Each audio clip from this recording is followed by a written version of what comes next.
사람이 결혼을 안 하고 혼자 사는 건 좀 어떻습니까? 혼자 사는 거 괜찮습니까? 살다가 이혼하는 건 좀 어떻습니까? 이혼하는 거 좀 괜찮습니까? 여러분들은 이미 설교를 듣기 전에 혼자 사는 독신과 또 이혼에 대해서 나름대로 여러분들 어떤 견해가 있을 것이고 입장이 있을 것입니다. 그리고 실제로 우리 가운데는 이렇게 독신로 있는 분들도 많이 계시고 또 이혼하시고 또 재혼하신 분들도 계시고 다양합니다. 자, 어떤 생각으로 우리가 이혼에 대한 이해를 해야 될지 혹은 어떤 독신에 대한 어떤 생각을 좀 가져야 될지 오늘 성경적으로 한번 정립을 해보시면서 그동안 내가 가지고 있었던 독신과 이혼에 관한 생각이 얼마나 성경적이었는지 한번 이 시간에 한번 들여다보시고 또 공부하시는 그런 시간이 좀 되었으면 좋겠습니다. 자, 먼저 독신에 대한 얘기부터 좀 하겠습니다. 자, 오늘 말씀 8절 말씀에 독신에 대한 이야기가 시작이 되고 있죠. 자, 무슨 말씀이 있습니까? 내가 결혼하지 아니한 자들, 독신자들, 미혼자들, 그리고 과부들도 이 사람들은 이제 독신자들입니다. 그들에게 이르는데 나와 같이 그냥 지내는 것이 좋으니라. 그래서 이 독신자들에게 첫 번째 하는 얘기는 뭐냐면 나와 같이 그냥 지내는 것이 좋다. 그러니까 나와 같이라는 게 이 글을 쓰고 있는 사도 바울인데 사도 바울과 같이 그냥 지내는 것이 좋다. 그래서 이 말이 사도 바울이 결혼을 한 거냐 안 한 거냐 학자들의 이제 의견들이 많이 있어요. 그런데 답해 일어나고 정설은 이 글을 쓰고 있는 사도 바울이 독신자예요. 결혼을 안 했습니다. 그래서 이 8절 말씀에서 나와 같이 그냥 지내는 게 좋다라는 것은 결혼하지 말고 독신자로 지내는 것이 좋다라는 말씀을 하고 있는 것입니다. 자, 여기 지금 8절 말씀에 독신자들을 이야기할 때 결혼하지 아니한 자들과 그 다음에 과부들이라고 이렇게 분류를 해놨습니다. 자, 일반적으로 독신자를 이야기할 때 독신자의 종류는 여러 가지가 있죠. 자연적 독신자, 불가피한 독신자, 의도적인 독신자를 이렇게 얘기를 할 때 자연적인 독신자는 지금 얘기한 것처럼 아직 결혼을 하지 아니한 미혼자들, 우리 결혼한 청년들 있잖아요. 청년들은 아직까지는 독신자예요. 그 다음에 또 이 자연적인 독신자 중에는 이혼을 했거나 사별을 했거나 해서 홀로 되신 분들, 그걸 뭐 과부라고 되어 있죠. 호랍이라고도 보통 얘기를 하죠. 이런 분들도 독신자예요. 여기 해당돼요. 자연적인 독신자. 그 다음에 자연적인 독신자 중에는 이제 독신의 은사를 가졌어요. 태어나기를. 그래서 독신의 은사를 가지고 홀로 사시는 분이 계십니다. 이런 분들도 이제 자연적인 독신자인데 이 독신의 은사를 가진 자라는 건 좀 이따 좀 설명을 하고요. 그 다음에 이제 불가피한 독신자가 있습니다. 결혼을 하고 싶고 또 해야만 되는데 어떤 중대한 수술을 받았거나 혹은 큰 상처 때문에 결혼이 불가능한 분들이 계십니다. 이런 분들은 정말 원치 않게 홀로 살아야 되는 그러한 또 독신자인 경우도 있습니다. 그런가 하면 독신자 중에 의도적인 독신자가 있는데 본인이 의도적으로 독신을 고집하거나 독신을 선택하거나 독신을 결정하는 사람이에요. 독신의 은사가 있는 이제 그런 경우보다는 이런 사람들은 이제 독신의 은사는 없어요.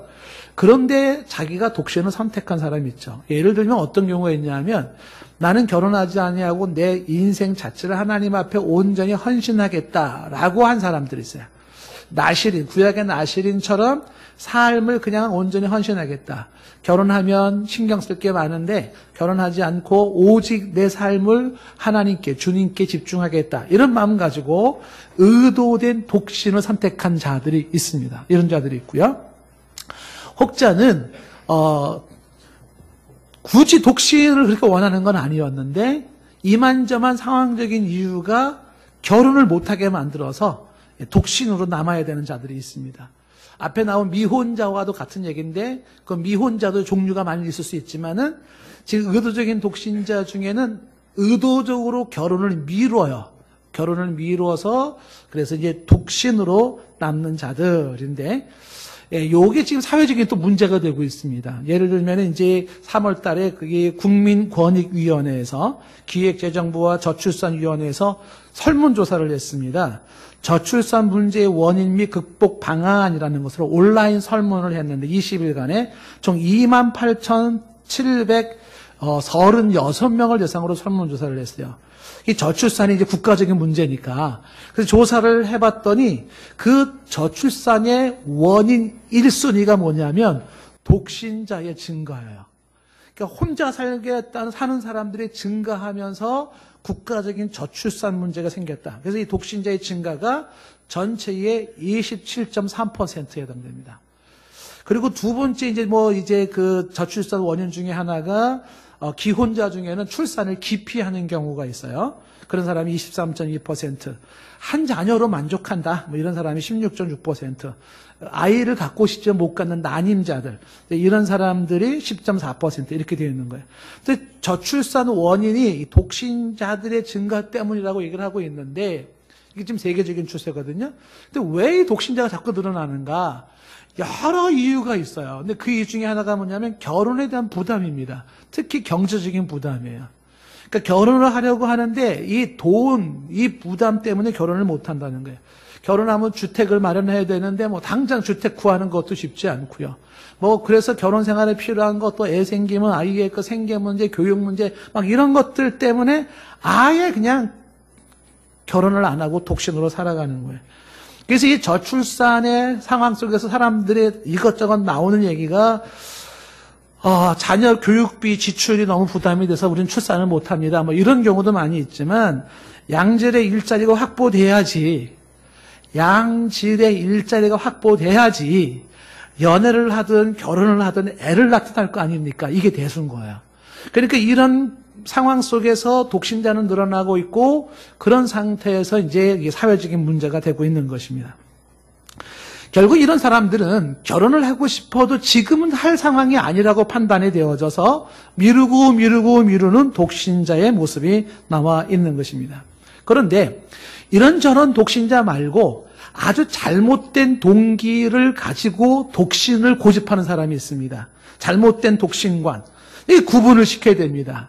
어떤 경우가 잘못된 독신관이냐 하면 첫 번째 잘못된 독신관이 반항적인 이유가 있어요. 그 반항적인 이유는 이성에 대한 상처, 그것에 대한 복수심입니다. 그러니까 남성이든 여성이든 이성에 대한 상처가 너무 컸던 거야. 연애의 실패, 뭐 이런 무슨 결혼의 실패 뭐 등등을 해가지고서 남성은 여성 자체를 막 싫어하고 여성은 남성 전체를 막 싫어하는가. 여자라면 내가 학을 띈다. 남자라면 내가 진절머리가 난다. 뭐 이래가면서 그 복수심에 내가 차라리 혼자 살고 말지 막 이런 모습 속에 나타난 반항적인 이후에 어떤 이 독신자들이 이건 잘못된 동기죠. 혹은 성과 결혼에 대한 이해 부족이나 오해로 인해서도 결혼을 대한 이해 부족 혹은 성에 대한 이해 부족으로 잘못된 동기로 또 이 독신을 고집하는 사람이 있고요. 많지는 않지만 젊은이들 같은 경우에는 기존의 모든 사람이 대세의 흐름이 때 되면 결혼하는 건데 그런 대세를 거슬리고 역행하는 돌발적인 행동으로서 좀 주목을 받고 툭 치려고 하는 경향에서 독신을 또 얘기하는 그런 사람도 있을 수 있을 것입니다. 이거 다 잘못된 거예요. 그런데 이런 반항적인 이유 말고 또 독신의 이유 중에 하나 잘못된 독신의 이유는 뭐냐 하면 이기적입니다. 그 이기주의라는 이유에서 독신을 하는 건데 그건 뭐냐 하면 편하게 살고 싶은 거죠. 그래서 귀찮은 거에 싫은 거예요. 부담 없이 인생을 즐기자 이겁니다. 그래서 이런 이기적인 이유를 가진 독신자들의 슬로건은 뭐냐면 가정은 속박이다. 결혼은 속박이다. 이렇게 되는 거예요. 그래서 가정과 결혼에서 벗어난 자유분방한 삶을 살고 싶은 거예요. 본능이 추구하는 대로 얽매이지 않은 향락적인 삶을 살고 싶은 것입니다. 이기적인 이유인 것이죠. 결혼하면은 조금만 집에 늦게 들어가도 아내가 바가지를 긁는데 결혼 안 하니까 너무 좋아요. 들어가든 안 들어가든 뭐 새벽 2시에 가든 3시에 들어가든 그러면서 늘 하고 싶은 짓을 할 수가 있는데 그 결혼이라고 하는 구태의연한 전통에 묶인 삶이 아니라 결혼으로부터 벗어난 삶의 속에서 사람들이 가지고 있는 흔히 얘기하는 늘 맘 맞는 사람 만나서 연애 감정으로 살겠다는 거잖아요. 그죠? 그래서 이 사람과 연애 감정으로 막 살다가 또 식상했어 그러면 버리고 또 사람들 만나가지고 또 연애 감정으로 막 설레는 가슴으로 살다가 또 헤어지고 또 만나다가 헤어지고 이러면서 이게 결혼 안 하니까 너무 좋아요. 자유롭게 만나고 자유롭게 헤어지고 자유롭게 만나고 자유롭게 헤어지고 하고 싶은 본능을 충족시킬 수 있고, 뭐 이러한 이기적인 이유에서 독신을 또 주장하는 사람들도 있습니다. 많지는 않겠지만은. 이외에도 지금 사회적인 추세가 개인적인 성향이 발달되어지고 여성들이 가지고 있는 경제권이 향상이 된다든지 가부장적인 제도에 대한 어떤 그 반발심이라든지 뭐 이만저만한 것에 의해서도 사람들은 이제 독신을 선택하는 경우가 있습니다. 그런데 우리가 지금 보아야 되는 것은 지금 좀 전에 얘기했던 잘못된 독신관, 혼자 사는데 잘못된 이 이기적이고 반항적인 이런 이유에 의하여서 독신을 고집하는 것은 그건 죄예요. 하나님의 창조 질서에 어긋나는 것이기 때문에 그건 회개해야 될 문제입니다. 그래서 그것이 아니라면 독신의 은사를 가졌거나 정말 하나님께 내가 온전히 헌신하겠다는 헌신의 결단이 있는 독신이라면 오늘 그런 독신은 8절에서 말하는 것처럼 그건 좋다는 거야. 나와 같이 독신으로 지내는 것은 좋다라고 말하는 것입니다. 이 나와 같이 독신으로 있는 게 좋다라는 이 표현이 바로 앞절 7절에서도 한번 언급되는데 7절에 보면 여기 이런 말을 해요. 나는 모든 사람이 나와 같기를 원하노라 라는 이야기와 함께 나와 같은 이 독신자들은 뭐냐면 하나님께 받은 자기의 은사가 있는 자예요. 그러니까 아무나 독신하는 게 아니다. 하나님께로부터 받은 자기의 독신의 은사가 있는 사람이 독신을 하는 것이다. 이렇게 얘기를 합니다. 이 부분에 대해서 예수님께서는 이런 얘기를 합니다. 마태복음 19장 10절 말씀이 뭐라고 말하냐면 제자들에게 말을 하죠. 만일 사람이 아내에게 이같이 할진대 장가들지 않는 것이 좋겠나이다. 제자들이 예수님한테 말한 거야. 앞에 얘기가 막 이혼에 대한 얘기를 막 했거든요. 그러다가 그럴 바엔 장가 안 가는 게 차라리 낫겠습니다. 독신이 좋겠습니다. 라는 이야기를 하는 거죠. 결혼하지 않는 게 좋겠습니다. 얘기를 한 거예요. 자, 예수님이 뭐라고 대답했을까요?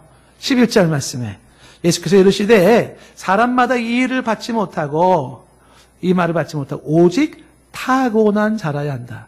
그러니까 타고난 자만이 독신한 자는 거예요. 독신할 수 있는 자가 따로 있어요.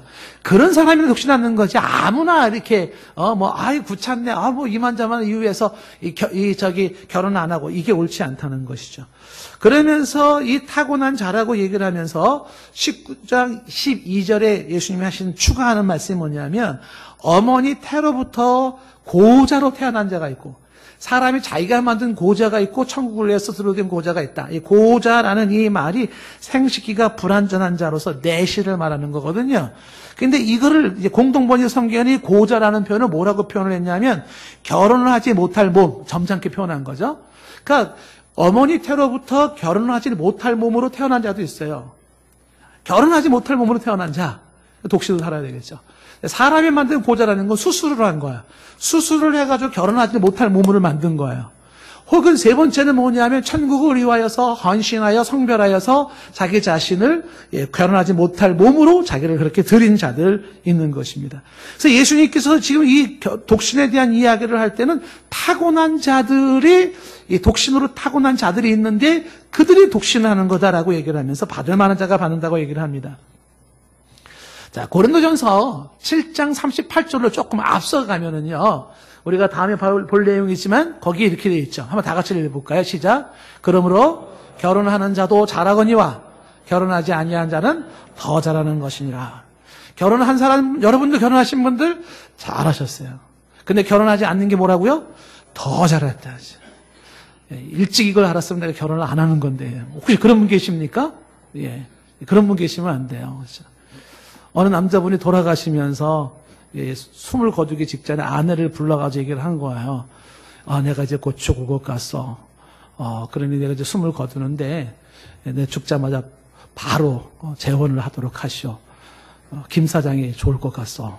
이렇게 얘기를 했어요. 그러니까 부인이 김 사장은 당신이 굉장히 미워하는 원수인데 왜 같이 김 사장하고 재혼하라고 하십니까? 그러니까 이 부인이 하는 말이 뼛속같이 사무친 원수를 갚는 길이 그 길뿐이요.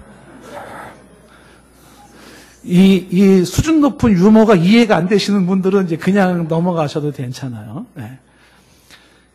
내가 결혼하지 말아야 돼. 이런 관련된 게 많이 있잖아요. 자, 자, 그런데 뭐냐 하면 결혼하지 않는 게 좋다라는 게 지금 대세예요. 자, 그랬을 때 여기서 이제 우리가 생각해 봐야 될 것이 있다는 것이죠.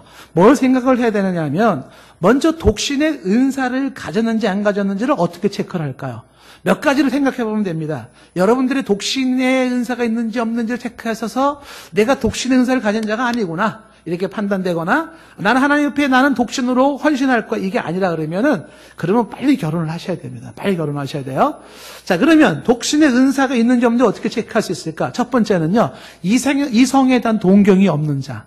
그러니까 이성에 대한 동경이 없는 자라는 것은 여러분들 중에서 어느 쌍이 남녀가 데이트를 하는 모습을 보거나 부부가 다정한 모습을 볼 때 부럽게 느껴지거나 나도 연애했으면 좋겠다라거나 이런 마음이 드시는 분들은 독신의 은사를 가진 자가 아닌 거예요. 그러니까 이런 분들은 굳이 혼자 살겠다고 말하지 마세요. 예, 그건 결혼하셔야 될 뿐이에요. 그 다음에 두 번째 독신의 은사를 체크하는 요령 중에 하나는 뭐냐면 나는 혼자 살아도 충분해 라고 하는 사람들. 난 혼자 살아도 충분히 만족해하는 사람들이라면 이 사람은 독신의 은사가 있는 사람이죠. 또 하나는 이제 우리가 구절에서 나오지만은 절제, 성적인 절제, 정욕의 절제가 가능한 사람이라면 이거는 독신 은사가 있어요. 근데 절제하기 힘들다. 이 사람들은 빨리 결혼할 사람들이죠. 혹은 결혼의 흥미를 계속해서 느끼지 못한다. 이런 사람들도 어떤 사람이에요? 이 사람들은 느끼지 못한다는 독신 은사가 있지만 결혼을 좀 해야 될 것 같긴 한데 아직은 아니 이런 사람들은 결혼을 언젠간 해야 돼요. 적극적으로 결혼을 추구해야 한다는 것입니다. 자, 그렇다면 이 독신이라고 하는 것이 지금 사도 바울은 좋은 것이다. 결혼한 것보다 안 하는 게 좋다고 얘기를 했는데 이 독신의 좋은 점은 뭘까요? 그리고 이 독신을 선택했을 때 주어지는 안 좋음이 무엇인지를 생각을 좀 해볼 필요가 있습니다. 이 독신의 좋은 점은요, 먼저 가족에 대한 위험, 가족에 대한 환난, 가족에 대한 부담감을 벗어날 수 있다는 게 좋은 점이에요. 두 번째 좋은 점은 독신은 시간적 여유가 많다는 게 좋은 점이에요. 세 번째는 독신은 자기가 하고 싶은 일에 올인할 수 있다는 게 좋은 점이에요. 뭐 이것저것 신경 안 써도 되니까요. 그 다음에 네 번째는 이 독신자들은 그런 모습으로 온전히 하나님께 집중할 수 있어서 그것도 또 좋은 모습이죠. 그래서 선교사님들 중에는 독신 선교사님들이 있단 말이죠. 그래서 지금 선교학계에서는 이 독신 선교사의 선교사에게 효과를 연구하고 토론해 지금도 갑론을박이 있어요. 그렇지만 하나님께 나의 온전한 삶을 드리겠다는 그 동기와 취지는 좋은 것으로 평가를 받습니다. 그게 독신의 좋은 점이에요. 그런데 혼자 산다라고 하는 이 독신이 안 좋은 점도 많이 있습니다. 어떤 게 안 좋을까요? 첫째는 독신자들만이 겪는 고독이 있습니다. 그 독신자들만이 하는 이 고독이라는 것을 대체하는 수단으로 독신자가 선택하는 게 술이나 오락 같은 중독성이 있는 곳에 빠져들어가는 것입니다. 그리고 우울증에 시달릴 수가 있는 거예요. 그리고 독신자들의 안 좋은 것 중에 하나가 뭐냐면 소속의 부재로 인한 방종과 무질서의 삶이 쉬워지는 거예요. 소속의 부재로 인하여서 방종해지기 쉽고 타락하기 쉽다는 것입니다. 그리고 독신이 안 좋은 점은 독신의 은사를 가진 자가 아니라면 어떻게 돼요? 성적인 스트레스를 갖게 되거나 성적인 범죄의 가능성이 높다고 하는 것입니다. 그리고 독신이 안 좋은 점은 이 독신자들이 갖는 게 부정적인 감정 상태가 생기기 쉬워요. 이 부정적인 감정 상태가 결혼한 기혼자들에 대한 편견이 생긴다든지 정서적인 편협함이 생긴다든지 그리고 삶의 불균형이 생긴다든지 혹은 독선과 외골수의 성향이 된다는 것입니다. 그래서 혼자 사시는 분들은 이런 것들을 염두에 두셔야 돼요. 혼자 사는 사람이 갖는 고독이 있구나. 혼자 살다 보니까 방종과 무질서가 있을 수 있겠구나. 혼자 살다 보니까 성적인 스트레스가 있을 수 있고 범죄 가능성이 높구나. 혼자 있다 보니까 감정적인 그런 문제가 생길 수 있구나. 그리고 이 혼자 삶으로 인하여 생기는 사회적인 편견과 노후 대책의 어려움이 있을 수 있어요. 국가적인 사회 보장 제도가 받쳐주지 않는 한은 노후 대책의 어려움이 있다는 것입니다. 이런 독신의 종류와 이런 독신의 장단점을 고려했을 때 이 독신자들에 대한 정리된 소결론을 내린다면 어떻게 내릴 수 있을까요? 독신이 첫 번째는요, 독신도 독신 나름이라고 하는 것입니다. 다시 말하면 잘못된 동기에 의한 독신은 그건 옳지 않다. 그러나 은사를 가지고 혹은 헌신된 자로서의 독신자라면 그 독신이 하나님께 영광이 되고 좋다는 겁니다. 이 독신을 이야기할 때 우리가 놓치지 말아야 될 궁극적인 키가 있습니다. 그것은 혼자 사는 게 좋으냐, 결혼하는 게 좋으냐를 이야기할 때 이 키가 뭐냐면 결국은 성도의 거룩이에요.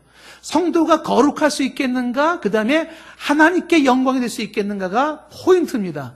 하나님께 영광이 될 수 있고 성도로서 내가 거룩한 삶을 유지할 수 있다 하면 그것이 독신일 수도 있고 혹은 빨리 결혼해야 되는 것일 수도 있다라고 하는 것입니다. 그래서 지금 우리 중에 누군가가 홀로 사시는 분들이 계신다면, 홀로 사시는 분들이 많이 계시잖아요. 아까 말한 것처럼 이만저만 이유에 의해서 혼자 사시는 분들이 있다 그러면 독신자들이 가지고 있는 장점과 단점을 잘 구분하셔서 좋은 점을 적극 주의 영광을 위하여 나의 거룩을 위하여 활용해야 되지만 독신자들이 가질 수 있는 이 문제점이나 안 좋은 점들을 예의주시하시고 예방하셔야 됩니다. 독신자이기 때문에 찾아오는 죄의 유혹을 멀리해야 할 것이고 독신자가 가지기 쉬운 부정성에 대한 사회와 혹은 관계와 그리고 감정적인 부정성에 대한 극복이 필요한 것입니다.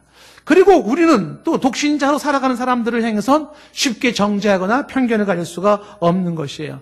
그런 분들도 주 안에서 한 형제 자매로 우리는 받아줘야 할 것이고 그리고 그들이 가지고 있는 한계, 문제점들을, 부족함을 채워줘야 할 필요가 있는 것입니다.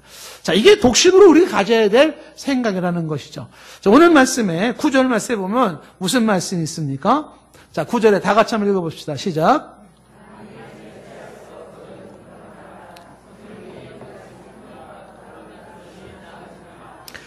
절제할 수 없거든 결혼하라. 좀 전에는 나와 같이 혼자 사는 게 좋다라고 얘기를 했어요. 독신이 좋다. 근데 여기서 9절에는 바로 뭐라고 말하냐면 결혼하라. 결혼하는 게 좋다는 거예요. 어떤 경우에 절제할 수 없을 때, 정욕이 불같이 탈 때 차라리 결혼하는 것이 낫다라는 이야기를 강조하고 있는 거죠. 있죠. 그러니까 이 정욕이 불같이 탄다라고 하는 건 독신할 사람이 아닌 거예요. 이 사람 빨리 결혼해야 돼. 지난 주에 설교 말씀 기억나죠? 부부의 음에서 강조했지 않습니까? 음행을 피하는 길 중에 하나가 뭐예요? 건강한 부부 생활을 유지하는 거라 그랬어요. 건강한 결혼 생활이 음행, 성적 타락을 막을 수 있는 길이라고 말했잖아요. 그래서 건강한 결혼 생활을 통해서 성적인 본능적인 부분들이 해결될 수 있어야 된다. 이거를 지금 다시 강조하는 거죠. 독신에 대한 이야기를 얘기하면서 이제 그 다음에 이제 10절 말씀서부터는 이혼에 대한 이야기를 하는 겁니다. 이혼. 자, 이 이혼에 대한 10절을 설명하기 전에 일반적인 이혼에 대한 세 가지 견해가 있는데 첫째는 이혼 불가 입장이 있습니다. 이혼은 안 되는 거다. 이렇게 입장을 갖는 게 있어요. 그것도 절대 안 된다. 이게 카톨릭 입장입니다. 지금 이제 교황도 이 문제를 고민을 하고 있는 걸로 제가 알고 있는데 그래서 지금 이 이혼은 안 된다는 입장이 하나가 있고 두 번째는 일반적인 사회적인 통념으로서 이혼은 있을 수 있다. 이혼은 허용이 된다라고 하는 입장이 있어요. 그래서 법원에서 우리가 이혼 중재하고 나서 판사가 결정을 내릴 때 보통 하는 말들 있지 않습니까? 두 사람은 더 이상 결혼을 유지하기 힘든 상황이라고 판단돼요 하면서 설명을 하잖아요. 그런 경우에는 이혼이 허용된다는 게 사회적인 입장이에요. 그러니까 이혼은 안 된다는 입장과 이혼은 된다는 입장이 있어요. 그렇다면 우리 장로교 같은 경우에 개신교는 어떨까요? 장로교는 이혼에 대한 한마디로 정의를 하면요. 조건부 허용이에요. 조건부 허용. 그러니까 조건에 하에서 허용이 될 수 있는 것이에요. 그럼 그 조건이 뭐냐? 이게 이제 우리가 또 한번 주목해 볼 문제인 것입니다. 자, 10절 말씀을 보시면은요. 먼저 이혼에 대한 먼저 대전제가 있습니다. 대전제가 뭐냐면 결혼한 자들에게 내가 명하노니 결혼한 자들은 이제 기혼자들이지 않습니까? 명하는데 명하는 자가 내가 아니라 주시라라고 말하면서 지금 나의 말과 주님의 말을 구분하지만 성경의 영감성에는 문제가 없어요. 제가 지금 막 시간이 쫓기기 때문에 말이 엄청 빨라요. 지금 여러분들이 잘 집중하시면 되겠습니다. 결혼한 자들에게 내가 명하는데 뭐라고 말하냐면 여자는 남편에게서 갈라서지 말고요. 먼저 여자부터 얘기를 했지만은요, 남편에게서 갈라서지 말라는 건 뭐예요? 이혼하지 말랍니다. 그러니까 대전제는 뭐냐면 결혼의 영구성, 결혼의 항구성이 대전제입니다. 결혼을 했다면 갈라서지 않는 것이 1차적인 전제입니다. 대전제예요. 갈라서지 마라. 1차적으로 이 문제를 분명히 해야 된다는 것이죠. 갈라서지 마라. 자, 예수님이 이 부분을 이렇게 설명을 했습니다. 마태복음 19장 3절 말씀부터 보시면은 예수님의 이 이혼에 대한 이야기 한번 견해를 보십시오. 바리새인이 예수님께 찾아와서 이제 시험하면서 묻잖아요. 사람이 말이죠. 어떤 이유가 있어요. 그래서 아내를 버린다는 거잖아요. 어떤 이유로 이혼을 하는데 옳습니까? 이혼할 이유가 있어요. 그래서 이혼했는데 옳습니까? 라고 질문을 던졌어요. 예수님이 뭐라고 대답했을까요? 4절 말씀 이렇게 말하죠. 예수께서 말씀하시기를 사람을 지으신 이가 본래 남자와 여자를 만드셨다. 그리고 5절 말씀에 그리고 하나님이 그 남녀를 만들고 뭐라고 말씀하냐면 그러므로 사람이 그 부모를 떠나서 아내와 합하여 그들이 한 몸이 될지니라 하신 것을 읽지 못하였느냐? 이런 얘기죠. 창세기 2장 24절 말씀을 말씀하고 있는 거죠. 그리고 예수님이 이렇게 한마디 더 하죠. 이어지는 6절 말씀에 뭐라 그래요? 그런즉 이제 결혼한 사람은 둘이 아니에요. 하나입니다. 한 몸이에요. 그러므로 하나님이 짝지어 주신 것을 사람이 나누지 못할지니라 라고 말씀하세요. 그 예수님이 여기까지 이야기는 뭐냐면 결혼은 이혼이 안 된다. 이혼 불가로 주님이 말씀한 거예요. 하나님이 짝지어 주신 걸 사람이 나눌 수가 없다라고 이야기를 하는 것이죠. 그때 질문이 탁 들어왔어요. 이어지는 질문이 7절에 뭐라고 들어왔어요? 여쭤보다 그러면 어찌 모세는 이혼 증서를 주어서 버리라 했습니까? 버린다는 게 이제 이게 이혼을 말하는 거잖아요. 왜 이혼 증서까지 만들어주면서 이혼하라고 모세는 왜 그랬습니까? 라는 거예요. 그럼 모세가 이 얘기를 언제 했는가? 그 내용이 신명기 24장 1절 말씀인데 신명기 24장 1절에 모세 이야기가 이런 얘기 있어요. 사람이 아내를 맞이하여 데려온 후에 그에게 수치되는 일, 요게 아주 중요한 단어 중에 하나예요. 수치되는 일이 있음을 발견하고 그를 기뻐하지 아니할 때는 이혼 증서를 써서 그 손에 주고 그를 자기 집에서 내보낼 것이요. 그랬어요. 그러니까 수치되는 일이 있을 때는 이혼 증서를 써서 이혼하라고 한 거죠. 모세가 그렇게 하지 않았습니까? 이게 예수 앞에 묻는 거예요. 자, 그랬을 때 여기 지금 수치되는 일이라는 게 저게 뭐냐? 이혼 사유인데 저 수치되는 일이 뭐냐? 이것이 이제 랍비들 사이에서 진보파와 보수파 사이에 나누어지는 거야. 그 랍비들, 유대인들 중에서는 보수파에 해당되는 샴마이 학파가 있는데 이 샴마이 학파에서는 저 수치되는 일이라고 하는 것은 성적으로 부도덕한 거. 이 성적으로 부도덕한 것을 수치되는 일로 여겨서 이래서 이것은 이혼 사유가 되는 것이다. 이렇게 보수파는 해석을 했고요. 그 다음에 그 수치되는 일을 진보파에 해당되는 힐렐 학파에서는 뭐라고 해석을 했냐면 그 수치되는 일을 다른 말로 바꿔 광의적인 의미로 남편을 기쁘게 하지 못하는 경우. 그러니까 남편을 기쁘게 하지 못하는 경우는 수치되는 일로서 이혼 사유가 된다. 이혼 증서를 주고 이혼하게 했다는 거죠. 그럼 남편을 기쁘게 하지 못하는 경우는 언제 기쁘게 하지 못하는 거냐라고 할 때 이 힐렐 학파는요 또 세부 사항까지 얘기를 해요. 재밌어요. 어떤 게 남편을 기쁘게 못할까요? 첫째, 밥을 태웠을 때. 그들을 말하면 빵을 태웠을 때예요. 둘째, 국을 짜게 했을 때. 근데 이 여러 가지 이유 중에 아주 황당한 이유가 뭐냐면 현재 이 부인보다 더 예쁜 여자가 나타났을 때.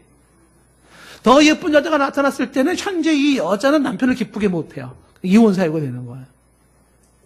그래서 이혼 증서를 주고 이혼하라고 했다. 그래서 그 수치되는 일로 인한 이 해석이 바로 이 랍비들 수에서도 이제 보수파, 진보파가 나눠지는 해석이에요.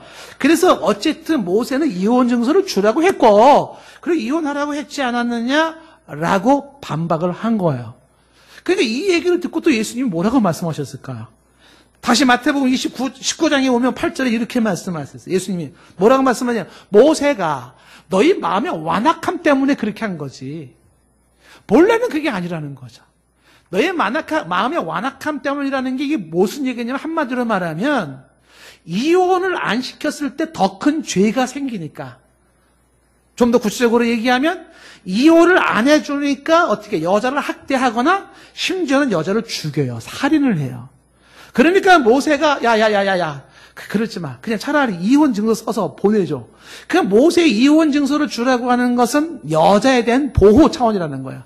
그 주님께서 이걸 해석을 하시면서 본래는 그렇지 않다라고 하는 것은 본래는 이혼이 안 되는 거다. 모세도 안 되는 걸 알고 있었다라고 하는 거예요.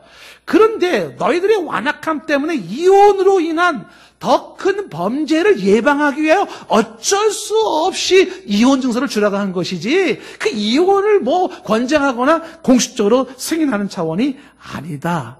이렇게 얘기를 한 거예요. 그 예수님은 끝까지 지금 무슨 입장이냐면 이혼 불가, 이혼은 안 된다. 이 입장을 가지고 계시는 것이죠. 여기서 이제 되게 헷갈리는 것이 생기기 시작해요.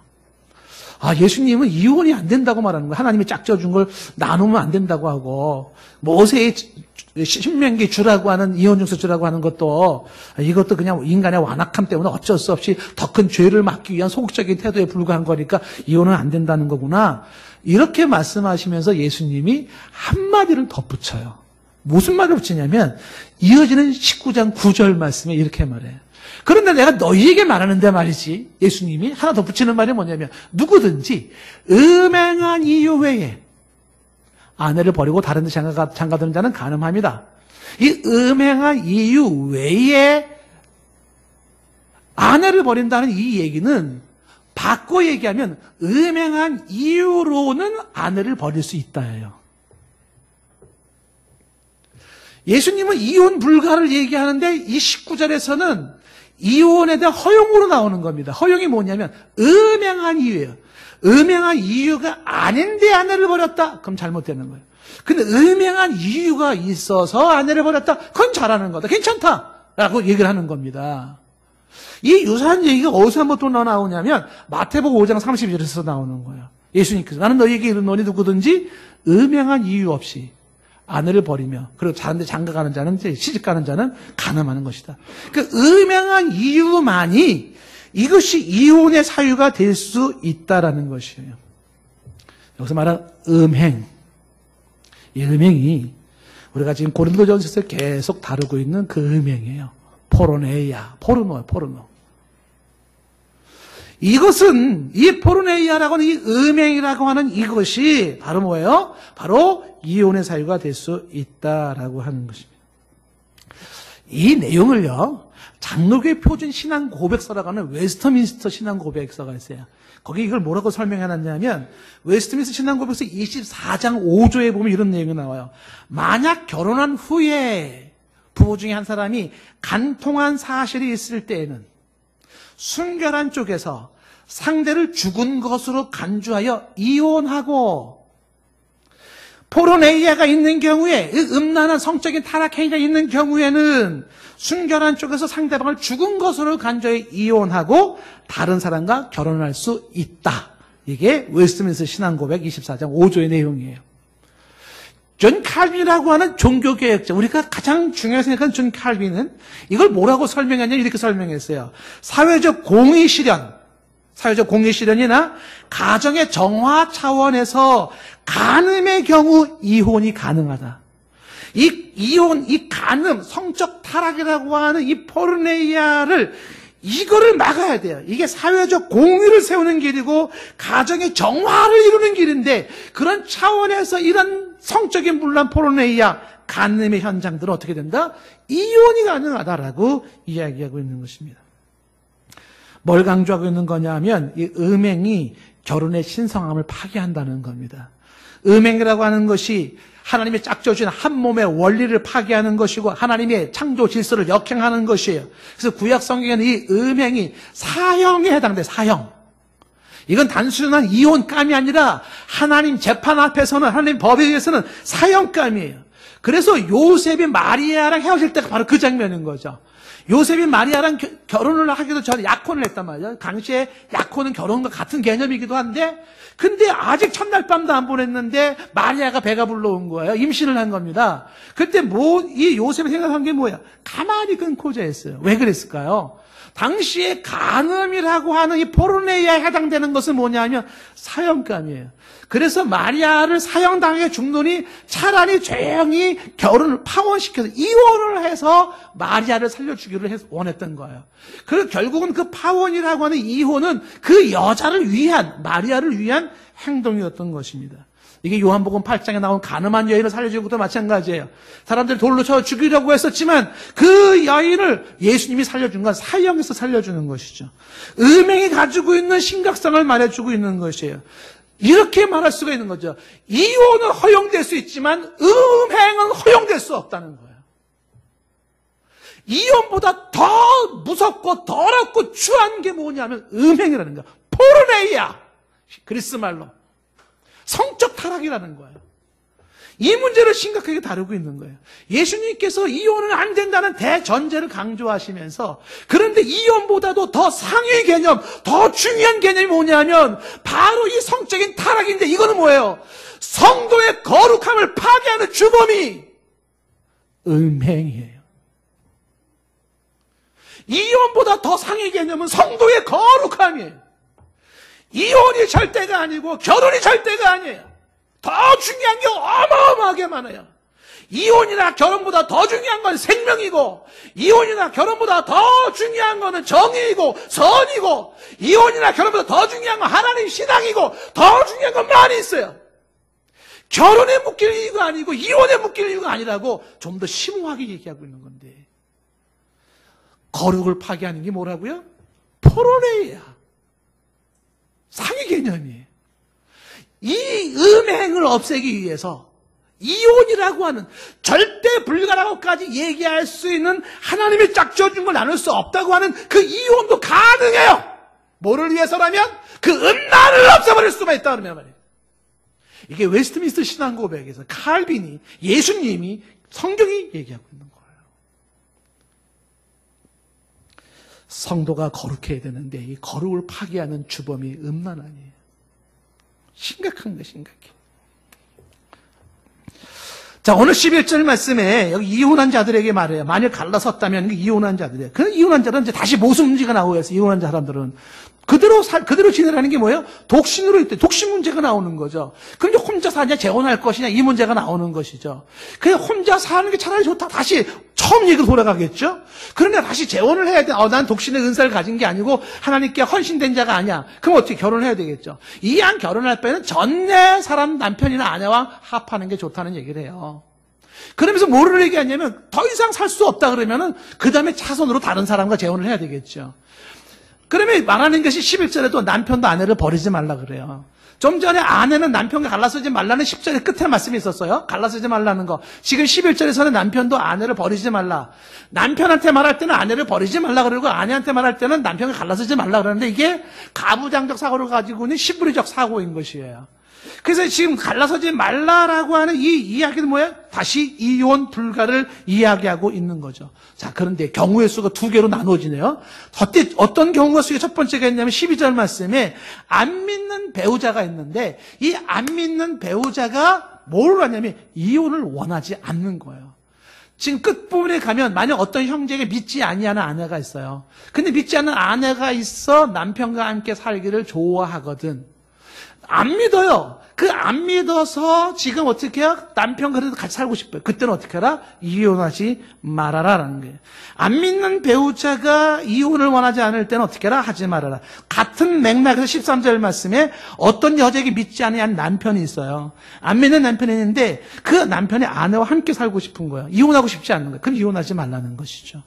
지금 안 믿는 사람으로 인해서 생길 수 있는 결혼, 이혼의 상위 개념이 신앙의 문제, 거룩의 문제가 깨질 수가 있어요.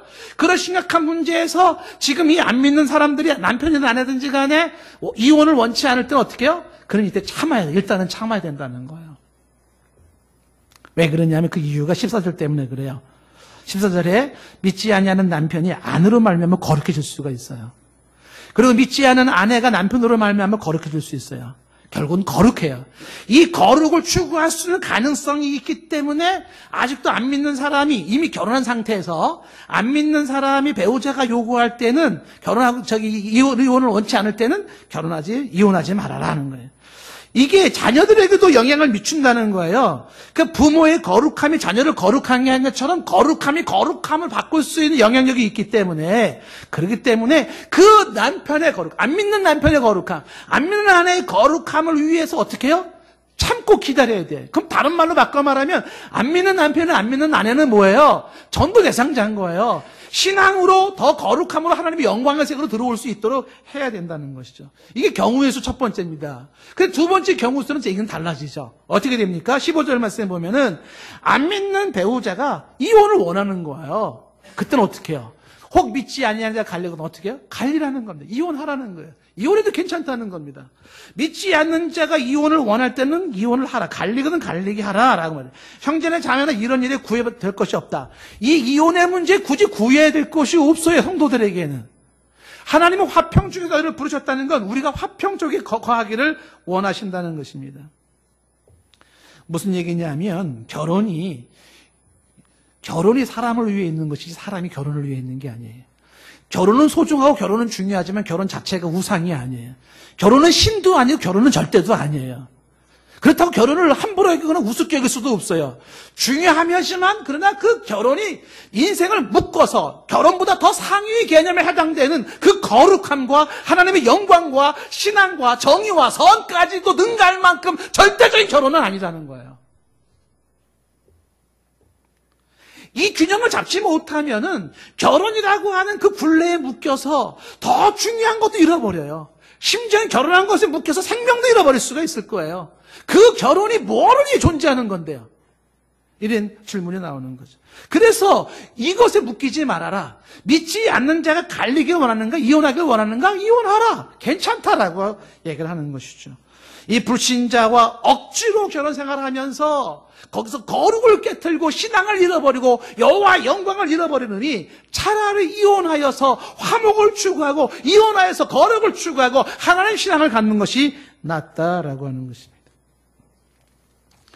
16절 말씀에 아내된 자여 네가 남편을 구원할 수 있을지 어찌알겠으며 남편된 자여 네가 아내를 구원할 수 있을지 어찌알겠는가. 바로 이런 얘기인 거죠. 아내를 구원할 수 있지 않겠느냐. 그런데 지금 상대의 방이 불신자의 남편과 아내가 그렇게 끝까지 거부한다 그러면 그건 받아들일 수 있다는 거죠. 자, 오늘 얘기를 좀 정리하겠습니다.